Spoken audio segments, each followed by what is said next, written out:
What's going on, YouTube? I'm here with Taylor Jones Official. You can see him getting hype, getting lit for you guys. We used to live together, but then we got divorced. Just kidding. That was weird. And yeah, we hosted 2022 together. And so Taylor recently went through a lot of shit. He's got $3,000, probably more than that, held up in Kohl's cash. And Kohl's just said, seized by Kohl's. Kohl's just said, screw you. We follow you on TikTok. We follow you on YouTube. We know what you're doing. We know you're reselling. We're going to throw this shit away. And that's when Taylor was like, shit, I need to build a more sustainable business. Not saying OA is not a sustainable business, but it's a very hustle business. It takes a lot of, what's the word for it? Like, it's sneaky, you know? Like, you got to change your address. You got to change your email address. You got to change your credit card. VPN. Some websites, Walmart doesn't care. But websites like Kohl's and Target, I thought Kohl's didn't care either, but apparently they do. I can still order, but I don't get the 5% reward. So it's not, and I still get Kohl's cash too, but it's still, you know what I didn't like about it, Avery? I did not like the way that the lady was like, oh, your account's flagged. It's like, it made me feel like dirty, like I'm a bad person for reselling things. And it's like, I want to go buy $10,000 of inventory and have someone shake my hand and take my payment. Be happy for it. Yes. So like, it just pissed me off. And I'm like, I'm not going to stop OA, but I'm setting up a lot of things. And look, guys, this is the thing about online arbitrage is like, it is a fucking hustle. It's a hustle. I love online arbitrage because you can do it from your laptop, but don't ever think that it's not going to be a hustle. It literally is, by definition, a hustle. You're hustling. You're not hustling these websites, but you're hustling these websites in a sense, you know? A lot of these websites don't want online arbitrage people coming in, but that's why online arbitrage will always be around, because the people who are willing to go out there and do different shit and try different strategies are going to fucking win. So I'm going really deep in OA right now. I'm not doing much wholesale, but as I started the last 2 weeks going really fucking deep in online arbitrage, I'm like, wow, it makes sense to add wholesale like that. Because the way that I'm doing it, at least Taylor does it a little bit different than me. Taylor goes from the website, looks for clearance items, and then goes to Amazon and like compares them. I'm doing the storefront stocking now. Okay, now Taylor's doing storefront stocking. We both do a little bit of both of those strategies. Sometimes we go from the store to Amazon, but a lot of times we go from Amazon storefronts that we know they're crushing it, and then we go to Google. And if you look on Google, there's literally other distributors, brands you can reach out to. And so it just makes sense that like, oh, nobody's selling this brand except for these 3 people. Why don't I reach out to the brand and get an account set up? And I think Taylor's actually going to be doing that next week, right? Yeah. So the new system I'm putting in place is like, I actually let one of my VAs go because what happened was I was going in at the end of my night and I was looking at 20 leads and half of them weren't good. And I was spending 3 hours a day wasting my time. So I got on a call last night with my VAs. I let one of them go. Now I only have 2. And I put the most strictest rules in place of exactly the type of leads I want to buy. And I wanted almost a dead flat keeper, and I want higher sales volume. And the leads today were amazing, and I bought everything. Nice. I have to get my charger. But you just told them that. You just told them flat keeper. Yeah. And I also, like, I don't know, I had a little heart to heart with them. Like, I was pissed off. I'm like, look, guys, if I have to, I will do this myself because I can. But I don't want to. That's what I told them. And they really picked up their game. But yeah, no, it definitely is a hustle. And here's another thing I want to point out with the storefront stocking. It's like you can go down so many little rabbit holes. There's so many different types of opportunity. There's clearance. There's different categories. Like there's all these things. But one of the going back to what I'm doing now is whenever I find someone's store, obviously, right, we know the 3 or 4 brands that where a lot of us are selling, but sometimes I'll come across a new brand and then I'll look through those products and then I'll take the brand and I'll Google it. And then sometimes I found a brand last night, 2 deals, great ROI, bought them both, go to their website. Their website has a button. It says, become a wholesaler. Yeah. So it just makes sense. It just makes sense. Like, it's like, why would you not? It's like not even a different thing. Like it's like what we're doing already, except instead of buying from the retail website, we're setting up accounts and purchasing. Like the product research, very, very similar. Not identical, but very similar. You know, there's definitely red flags where you're like, I know I couldn't wholesale this item if I wanted to. But then there's also, on the flip side, there's indicators of like, wow, this product's probably being wholesaled by a few people and maybe I should look into it. Yeah, And I'm jealous. sometimes it's as obvious as apply to be a fucking wholesaler right here.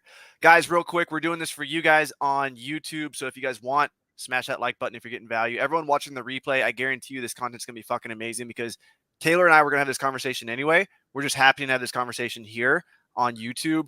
So if you guys feel like you're being left out and you're watching this live, comment whatever questions, we'll include you in our conversation.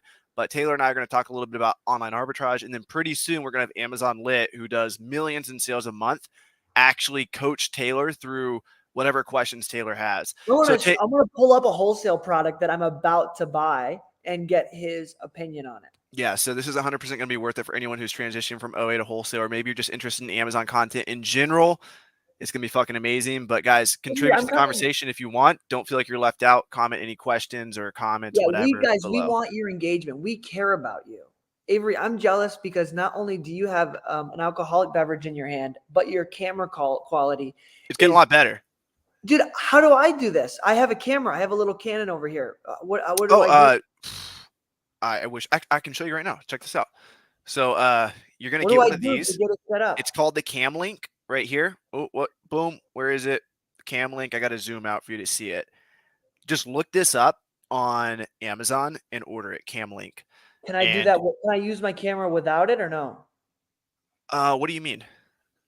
You need that to convert. You need that in HDMI and you'll convert it. And then once you get that, there's like a learning curve for using this thing. So just hit me up. Like there's a way to get it perfect with StreamYard. Otherwise, there's like a bunch of crap on the screen, but I can show it to you. And also, guys, if you guys like Taylor and his vibe, if you guys aren't already, you guys should be following him. His YouTube's also below. Go give him a sub. I think I linked your channel, actually. I was going to link that. I like that video of you going around in that retail arbitrage, that video of you going in Walmart or something. Dude, I'm going to get a glass of wine. That's my best performing video. I got like 2,000 views. Richie Hustle style, before Richie Hustles was blowing up. Well, dude, you know what? I decided, that was when I was, I took Laura with me. That's when I was with her. And what I realized is that whenever I went into a Walmart, this is the wine I just got at the corner store. I have no idea. Have you ever heard of this type of wine? It's called Carmenere or whatever. But what I realized was that every time I went into the Walmart, I would literally do the same exact thing. So that's why I recorded that video. I was like, I'm just going to literally walk people through what aisles I go to, what I look for. And it did good. But yeah, dude, I'm excited about wholesale. I found I'm the only person in here. Billy, listen right now, Billy. Okay, we do not have time for your crap. Is he really? Hey, guess who we got in the house? Buddy. We got Eric, Amazon Lit in the house. What's good? What's good? How are you? Pretty good. We got Taylor here. Eric, I'm coming right now. Taylor's having a crisis. What country are you in right now, Taylor? Hold on, guys. Let me show you the POV right here. Hold on a second. Taylor's having a crisis. Yeah. I don't know if Eric knows what's going on with your Kohl's account. No, Eric, I'm excited to talk with you today, brother. Yeah. Kohl's is holding some cash from him. Kohl's sees like $5,000 of my Kohl's cash, and I'm pissed. And I was on my laptop for like 12 hours just fucking making a spreadsheet of wholesalers. I'm like a little turned off by online arbitrage right now. So yeah, I have a product actually. This is from a distributor. It's one of those like not closeouts, but it's from a distributor. Later when we get more people in here, we can pull it up and analyze it. I'd like to see your opinion on it. Yeah, let's do it, man. And I hear you with the RA thing and the OA shuffle. Listen, it's great, but it's exhausting. Yeah. It's exhausting at the end of the day. Yeah. Dude, what I'm realizing, and correct me if I'm wrong, Eric, but it's like it seems like it goes hand in hand. Like the product research side of online arbitrage seems almost not. I don't want to say exactly the same, but you guys storefront stock, right? For wholesale? Not really. Not really. It makes sense for smaller sellers, but at our size, it's not something we do. Gotcha. Do you teach your students do that or not? Not so Yeah, much? yeah, we definitely talk about Okay, it. yeah. Yeah, So like yeah. I'm doing that. I'm like I'm looking up these brands, I'm looking up these products, and like Taylor just said he visited a website and it's like set up a wholesale account with this on the website. So it seems like yes, you can do OA, and OA makes for me it makes a ton of sense for anyone who wants to scale really fast because you can cast your net so wide across so many different ASINs and go 5 units here, 3 units here, 30 units here, and you don't have to go super deep, and you can kind of build a portfolio of a bunch of products and then replan as they go. Mm. But it seems like at any stage, at a certain stage, it's just a no-brainer to go wholesale because at a certain point in time, I know Sebastian was like, or maybe it was you that said this, but like the day you guys were able to spend like $5,000 in like 10 minutes, it was like, oh, this makes a lot of fucking sense, Yeah. you know? Because you nailed it on the head, Romer. It's like, well, you're already doing the research, right? Whether you're, especially if you're doing online arbitrage, you're already researching the product. So instead of buying 10, if you got a wholesale account, you could buy 100 or Yeah. 200 or 300 because Yeah. the process is the same, except the quantity is larger. So absolutely. Exactly. That's what I'm frustrated about is like, the last month I spent 50,000 and like that was the most I ever spent. And a lot of these websites, like they stop you at 10 units, Yeah. So it's like you're placing I got to go through and like have Tiffany place literally like 20, 50, 15, 20 orders. It's just a lot. So Does I'm excited about wholesale. I'm really excited. Does Kohl's catch on to that? Like if you place a bunch of different orders, is that why they kept your Kohl's bucks? Yeah, it was He got his account labeled as a reseller. I was on the phone with Kohl's and the lady's like, I told her, I was like, hey, like something's not working. My rewards are not transferring to Kohl's Cash. And she's like, hold on, let me check. She puts me on hold. And then she's like, oh no, something must be wrong. You have $4,000 in your balance. Something's wrong. You would have had to spend a lot of money. No, and I was like, no, I did spend a lot of money. But no, they're good. Like Kohl's is actually one of the good websites that lets you spend a lot. But they still, stop me for the rewards, which isn't the end of the world. But yeah, I talked with Jacob. I think he's in your program, Eric. Albor. Albor, yeah. Yeah, and he gave me good advice. We had a good call yesterday, and he was like literally make a list of brands, and you can use Smart Scout to like find brands that are doing a certain amount of revenue in a certain category, and then call them. And if you don't, they won't let you open an account. You can ask for their distributors, and they'll give you usually one or two. Yeah. So I think that's probably the best route that I'm going to take on Monday. I have my VAs making a list right now. But what advice would you have for someone at my size who is probably going to get on the phone all day Monday and just rip some phone calls, contacting brands? What would your advice be? Yeah, so exactly that. Doing, definitely calling these brands, and if they tell you no, they won't sell to you. Asking them who their distributors are is definitely a lead in itself. Because let's say you call 10 brands, each of them give you 2 distributors. Even if there's some overlap, right there you got 30 new distributors, 30 to 40 new distributors. It's game changer, And then also I think it's important, right? Let's say this is like couple months down the road. Let's say you call a brand, they give you 2 or 3 distributors, you open accounts with those distributors.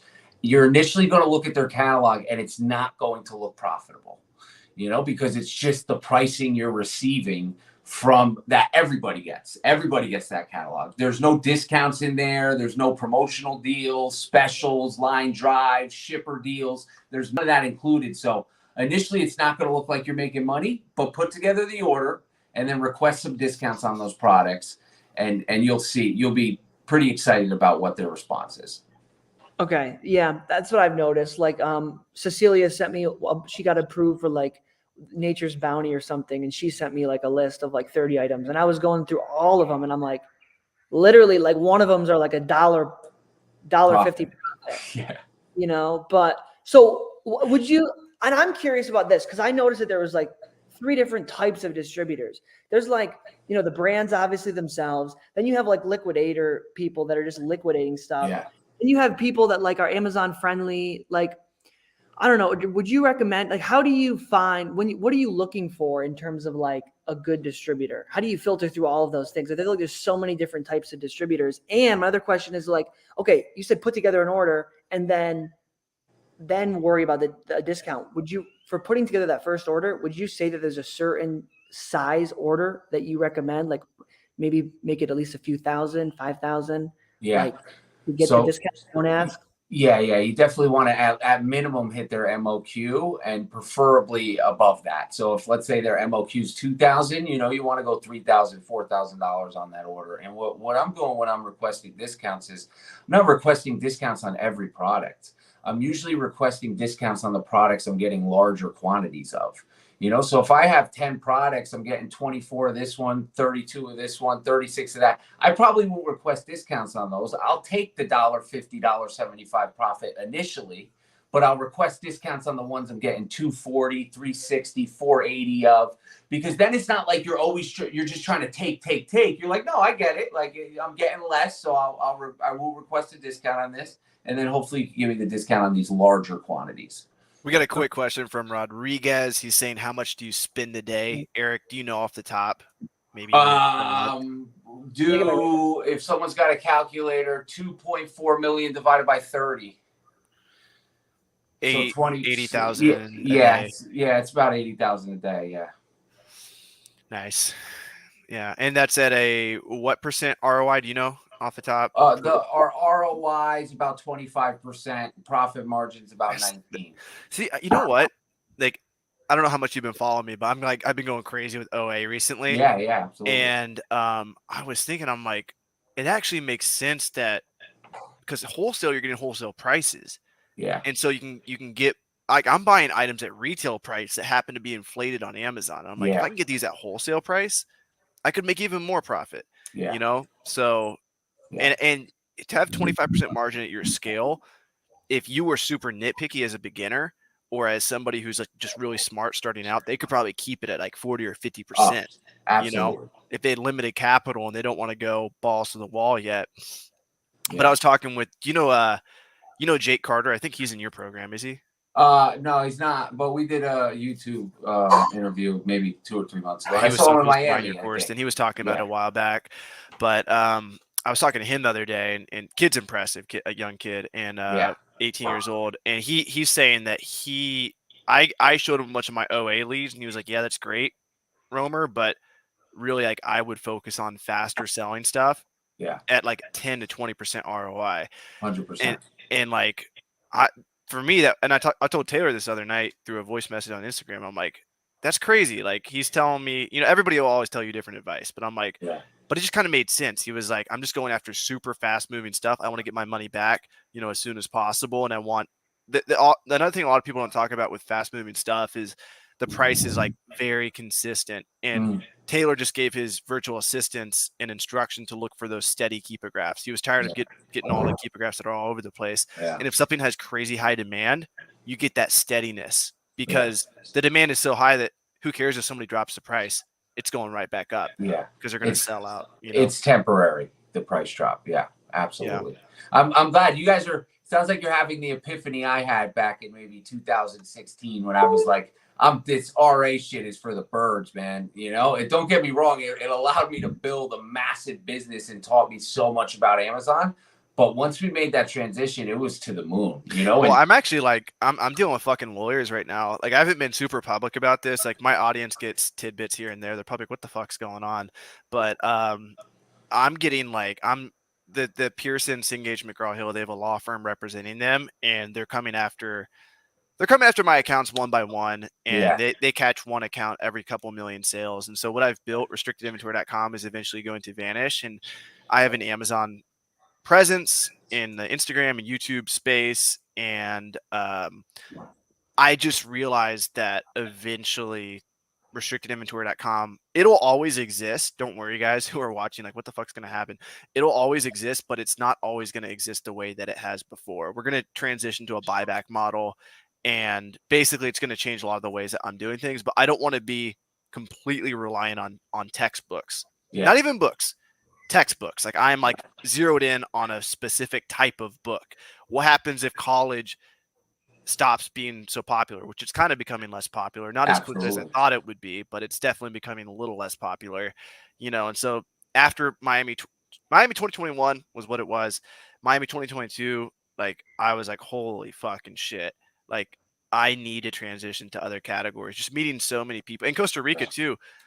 Taylor threw an event in Costa Rica, and I went and just really seeing kids, like actual fucking children, crush it on the Amazon. I was like, these kids are fucking selling 100,000 plus a month, and it just made me think like I can do this too. And the fact that I was always giving them advice was like, why am I giving these people advice to sell other products, but I'm not selling other products myself? Like I was giving them advice on systems and different shit.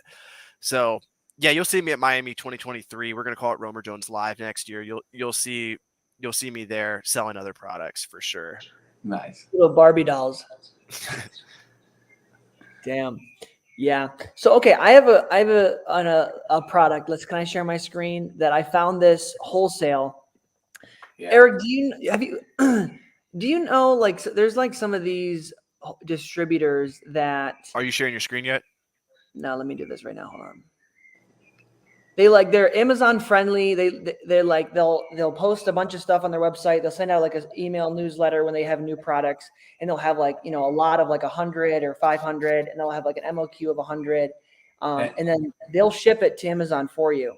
Like, have you used those before? Have you heard of those websites before? I know like a few of them. Yeah, absolutely. I got a question. Are they sending you ASINs in those emails? They have like recommended ASINs, but it's not like sometimes they're spot on, sometimes they're not.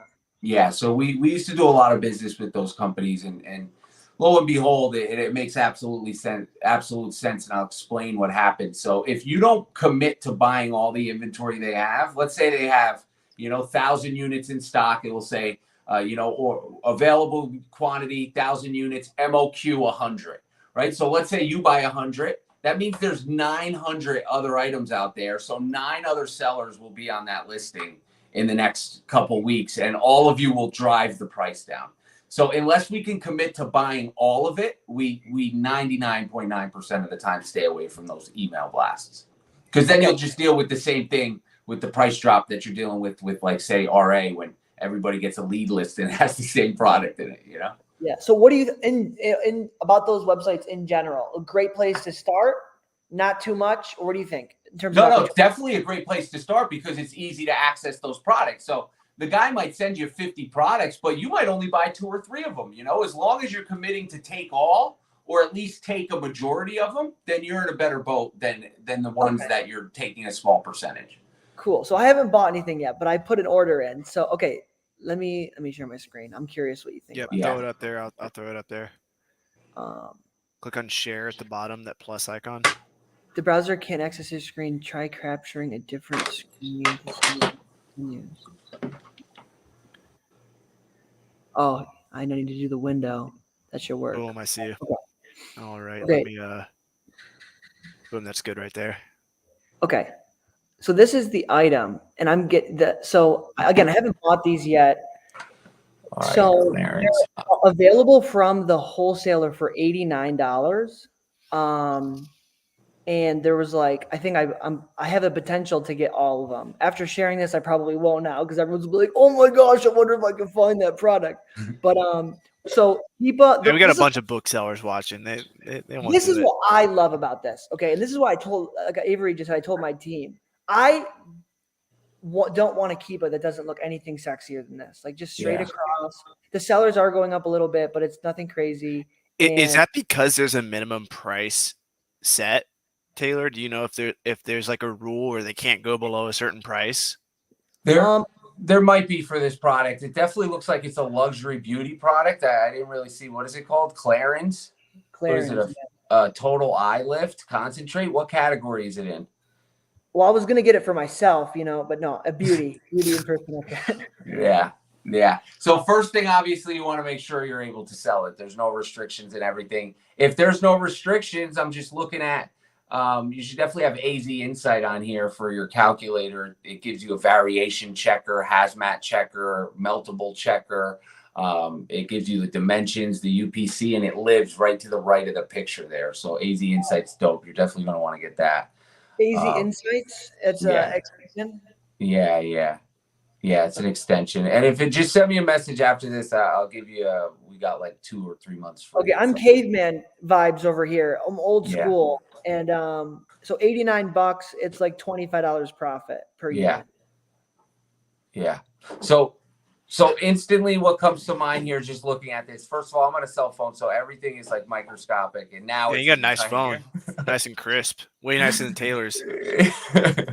but first thing that instantly is like almost a red flag is you're making $25 on it, you know, and it's a luxury beauty product. It's an eye cream. So the chances of there being some issues with the brand are instantly elevated because of that. It's always something to be mindful of when you're selling high-end beauty products.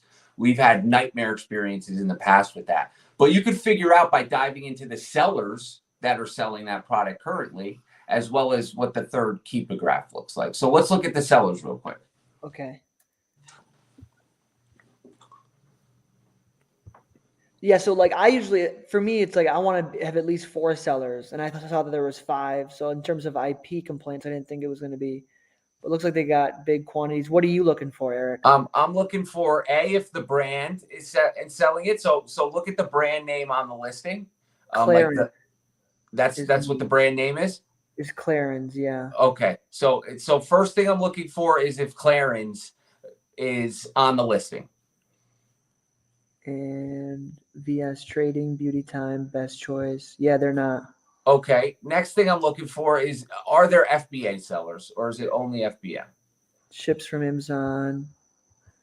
Looks like 2 FBA, 3 merchant fulfilled. Okay, now I'm going to go down to the third Keepa chart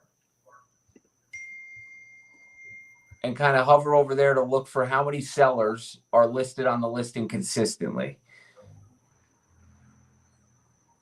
So it should be in the purple right there at the bottom. I can't see it. What's it say? 2, 4? Right now there's 6, or there was 6. I think there's 5 now. A little while ago there was 4. Yeah. It's ranged from like 1 to 6. Yeah. So The new listing at 49 days ago. yeah, that was going to be my next thing. That's a concern because it's so new. There's not a lot of history on it.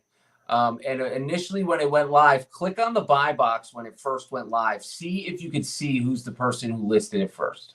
You should be able to. How can you tell? Yeah, how do you can do tell that? who got the buy box first, right? Which would Yeah. Okay. You can't tell who created it, but you can see who was the first person in the buy box when you select. How do all you buy. do that? Go to track product or go to data, and then buy box statistics. Is that what you're talking about? No, I'm just looking to see who's in the buy box first. So do you have do you have buy box checked on the right, all the way to the right where the options are? Do you have FBA buy box? All right, so in the beginning, I guess there was no buy box. There's no dots there. So click on one of those. Yeah, click there. What's that seller name? Best Choice 888. Okay, That's my account. see if you can go all the way to the beginning, as far left as possible, and click on it. We got KT Treasures in the house. Best Choice 888. We also got Flips for Miles. Shout out Flips for Miles, and data offers first seen is what Miles is saying. Yeah. So yeah. Why are you looking for that, Eric? I just wanted to see maybe if the brand created the listing, because if the brand created the listing, it instantly just like, all right, there's a potential. It's only 47 days old. Maybe they created it and then stepped away from the project and they're going to come back on, because it's instantly a red flag for me because it's a high-end beauty product. It doesn't mean it's impossible to sell, but really the last thing you need to check now is, are you eligible to sell this product? I do not have approval, but I have a distributor and I am working on getting an invoice. Yeah, well, what's it ask though when you're requesting approval? Let's see. Because I have a feeling it's going to be luxury beauty. Oh, you're saying, does it ask for like a category or is it just the brand? We're going to see what it says. So it's asking just for the brand. It's not asking for luxury beauty. I can't read it. What does it say? Hold on a second. Does your account new keep checking? Clarence branded in new use refurbished collectible conditions. However, we are not accepting applications to sell. No, but that doesn't stop you, does it? However, we are not accept other beauty. Click request approval. Shit's so tiny. What's it asking you to submit? Purchase invoice. Okay, from manufacturer distributor. Yeah, so it's the typical run of the mill. It's asking you to submit. So the last thing I would do is I would click on Claren's storefront and kind of poke around, see what other listings they're selling, because like if this is the only one that, let's say Clarence is selling on all the other listings, then that's also a red flag because it's like, all right, here's just one they're not selling on. So you'd want to kind of dig around in their storefront a little and do a little more snooping around, you know. Now normally this isn't the case. Normally it's straightforward. It's like, all right, profitable, competitive sellers, keep it, checks out, I'm buying it. But my concern is this is an expensive product. You know, you're going to go get 100 units of this, spend $5,000-$6,000, and like that's a big chunk of change. So you want to make sure you're doing your research properly. The last thing is, how many units is it selling a month? I think like 200. Yeah. I mean, that's not like 200 a month. Really ain't shit, right? Amazon lit. No, Right? well, no, Amazon lit, Eric.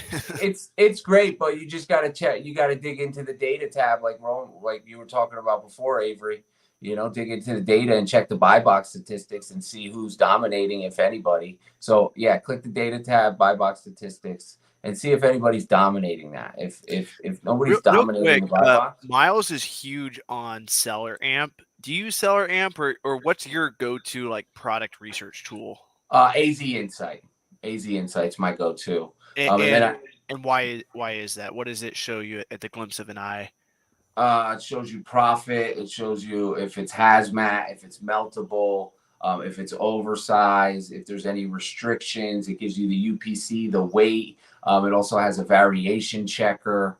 I just think it tells you how many estimated sales. That's another question I have for you. I just shot a video with Warner today, super smart kid, and we shot a video on variations.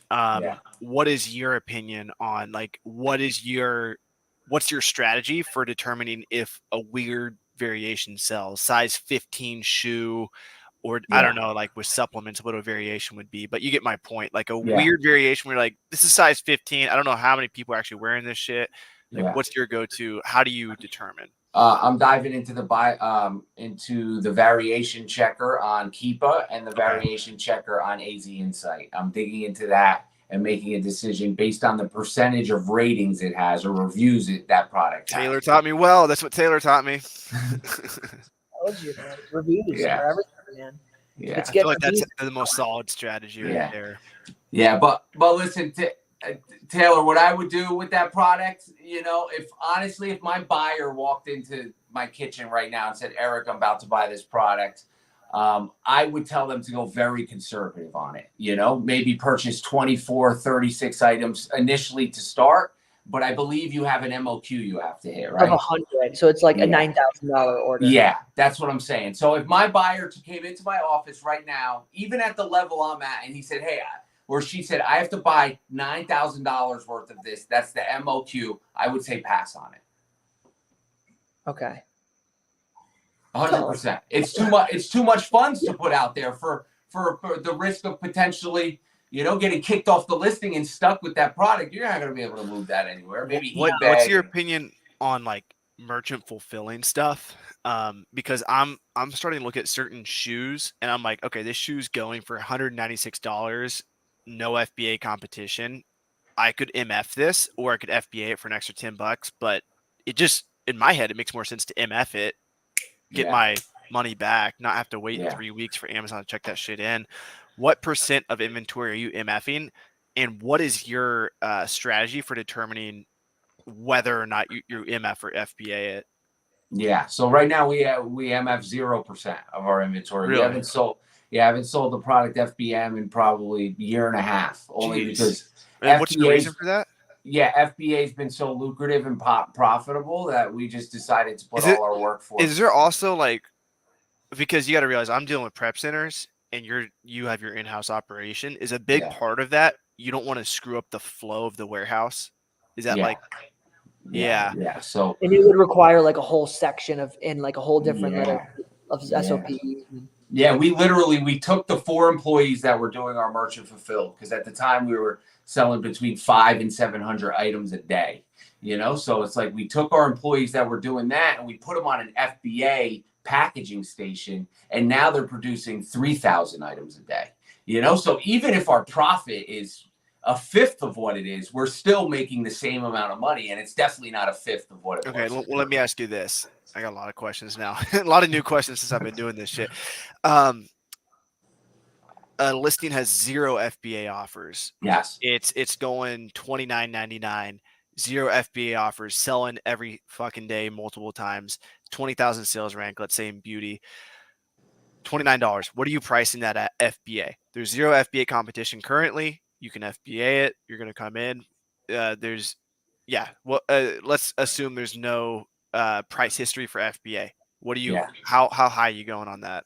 Well, I'd go a couple bucks higher than the buy box. Just a couple bucks. That's crazy. Like in the book world, we go like 50% higher, and we get the buy box. Yeah, but my goal is always at the forefront of my mind is like, what do I need to do to move the most of this inventory? Right. Yeah, because you have so many units. Yeah. So and to step back on the merchant fulfilled, I think merchant fulfilled absolutely makes sense. Just for us, it doesn't. But for 99% of the other sellers out there, it does, because you can literally buy a product tonight and have it sold in an hour and ship it out in the morning. And if you do that 30 times a night, you're making a couple $100, but you need to have the time to package them, ship them, post office, pick them up. So if that's a position you're in, then MF makes sense. But that's not something I'm willing to do. And I know, but the amount of traveling you guys do, it would be tough to kind of. Yeah, but the thing is, we negotiate with prep centers to do it for us. I have a prep center right now that merchant fulfills all my books $1 a piece. Yeah. The current prep center that Taylor and I are using, they will actually MF our items for $1.50. I don't know what the storage fees are yet. I asked them that question today. I'll let you guys know. But that's a pretty good $1.50 for 50 extra cents. We can that's sell a deal. It MF. Yeah, so you don't do MF. So I was going to ask you a question about shipping MF, but well, you probably save, because when you do FBA, Amazon deals with the customer service and stuff, right? So you have less of that hiccup as well. But I mean, dude, that's so easy to like get Tiffany to do that for you. It is easy to get someone to do it, but I just don't like dealing with the end consumer. They always got some, yeah, So I got a cease and desist letter today, Eric, and it made me careful because you're on the listing too. Oh shit! So I think I know what you're talking about. I was so excited. I was like, "This is the best product." I was telling my team, "Find more of this type of stuff." Is it the one that the price dropped on it recently? Maybe. I probably. The price is pretty low. But okay. I didn't file an IP complaint or anything, but the legal department sent us an email, and I replied back. I was like, okay, we're going to get this stuff removed. What do you guys do in a situation like that? Take the listings down, get rid of everything right away. Cause I have some friends and I know that they'll drop their price aggressively and try to sell out in a week and then take everything down. What are the potential ramifications? Let's say that I even messaged them in the email. I said, please give us 1 to 2 weeks, to sell through. To get everything taken down. Amazon does. So what's your opinion on that? Like, what could they do? Well, what was the reason for the cease and desist? Like, what were you violating? I don't have their brand rights to sell, they said, because it was a supplement brand. Okay. And so there's a few ways to deal with it, right? Because this brand, you want to look at their storefront, and if they're the only seller, or they have 1 or 2 sellers, they're not going to stop going after you if you continue to sell through your unit. So I would do exactly what you did. I would communicate with them, ask them. The goal is always come to an amicable solution, whether it's me selling through the inventory, me removing it from Amazon and selling it back to the brand. That's an option that a lot of people don't consider, or just me removing it from Amazon and selling it elsewhere. That's the amicable solution. To have them remove any account health issues they submitted, to retract any account health problems, They haven't submitted an IP complaint or anything yet. Yeah, but that's like the next step in the process. They'll just continue, That's why you want to look at their storefront and see if they're monitoring all their, like, is this something the brand's just doing on this listing, or are they doing this with all their listings? Are they going to continue to come at you and do this, Okay. Yeah. And if they responded to your email, that says a lot in itself, because most of the time they won't respond. And when they don't respond, we submit that documentation. Hey, Amazon, I reached out to these people 3 times. They haven't responded. Please list my inventory back on this listing. Oh. But you're still on the listing because they just sent you a cease and desist. They didn't even take it to Amazon. Yeah, they didn't take it to Amazon yet. Yeah. So, it's risk versus reward. Like, you can wait. Are they going to take it to Amazon? Probably. Not guaranteed though, or you just do what you think you should do and remove the inventory and focus on the other 2 million great products out there. Yeah. No, absolutely. We got Billy Flips asking, does my book prep center FBA? Yes, they do. Eric, are you still giving the advice? I know at Miami 2021, you gave the advice, go ahead and get your own warehouse. Like, as big of a lease as they'll allow you to have, like a growth mindset play, I guess.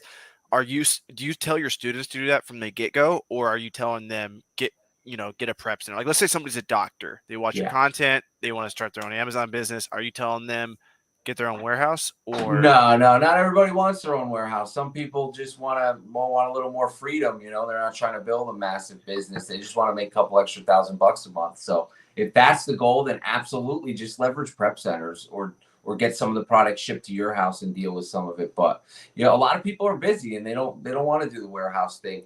And then when you're considering a warehouse, just see how much money you're spending on prep. And if it's close to or outweighs the cost that you could get a warehouse for, then get a warehouse. Remember your first warehouse, Taylor? Oh my God. Taylor got a warehouse in Doral, Florida. 2 days. And I called the lady up and I said, ma'am, I think we can close after this month. And she's like, Mr. Jones, like, you just got in. What's Taylor saw me sitting at home on my laptop all day, and he's like, I'm not going to go slave away at a warehouse. Sweating balls. I'm like, this is not why I started Amazon, So, yeah, we shut that down, real quick. Yeah. It does at a certain point. It makes 100% sense to get a warehouse. It makes absolute sense at a certain point. If you have the fund, especially if you live in like the Midwest, where you're getting warehouses for $7 to $10 a square foot, sometimes even cheaper, depending how far out there you are. Here you're looking at 15 to 18 right now, which is crazy. And I don't know where you guys live now, but wherever you live, I'm sure you can analyze the price of warehouses and see that it's. I'm at a really good location. I'm at Nashville right now. I'm about to go to Columbia.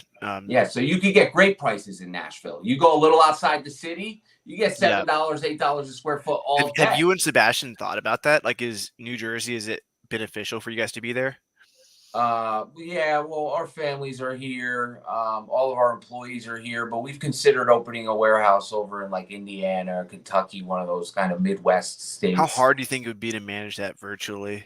Like, if you guys opened one up in Kentucky, do you think you could have Zoom calls and like have the same? No. I would have to move to Kentucky or Indiana for at least 6 months to train everybody, get the team implemented, and then leave. And then it could be a little less hands-on, but for 3 to 6 months, I'd have to be there just making sure it's operating like the organism we created here in New Jersey, Yeah. And by that point, you'd be hooked on KFC. It would not be good. Where's the best location, like shipping time wise, to be located? Like shipping time, like you want to ship stuff out and get it delivered to fulfillment center. I guess fulfillment centers adds like a whole nother. Didn't Scott Needham say he opened up something in Springfield because it's like across the street from a fulfillment center and it was checking in really fast? Springfield, where there's so many Springfields. Yeah, could be Springfield. Somewhere in the middle of the country. Yeah, but I think really anywhere, if you live in one of the tri-state area, Miami's tough. It's a great city, but the shipping is just expensive because it's gonna be underwater soon. Yeah. And if a truck's going down there, it's down there, And then LA is great. There's a lot of, good hubs in Texas. So really, shipping, unless you're in like the Maine or the ass end of Florida or up in like Oregon or Washington, like shipping's pretty reasonable all countrywide. That's awesome. Hell yeah. Well, appreciate you coming on, man. I think I'm about to wrap this up, actually. Let's see. Little Rock is a great location for shipping out. Really appreciate your time, Eric and Taylor. Again, both their YouTubes are below. If you guys want to subscribe to both of them, go give them subscription on YouTube. You guys can find them on Instagram. They got their handles up there, TaylorJones_official and Amazon Lit. Both will, I don't know if Taylor will reply to his DMs or not, but certainly. No, I'm pretty good. But yeah, appreciate you guys coming on, and they'll be at, hopefully, I haven't asked you guys for next year, or I haven't asked Amazon Lit for Miami 2023. We're calling it Taylor Jones Live next year. No, yeah, we are. That was your idea. You texted me that, dude. It's official now, bro. It's TaylorJonesLive.com. Listen, I'll put my name on anything. Let's go. Yeah, so now we stamped our name on it. We'll have that annual Miami event. We should do something at the end of this year. We should do like a New York event or a Nashville event. Yeah, we're putting something together in New Jersey. I think we're going to do it local right up here. It'd be easy for us. And people have been asking me literally for 3 years to do an event in New Jersey, and I just never got around to it. Yeah. Do that. So let's do it in Manhattan. Let's make it crazy. Yeah. All right, fellas. Listen, appreciate y'all. Adios. Enjoy your weekend. 100%. Tell your moms Happy Mother's Day. Will do. I'll Peace out, see ya. Eric.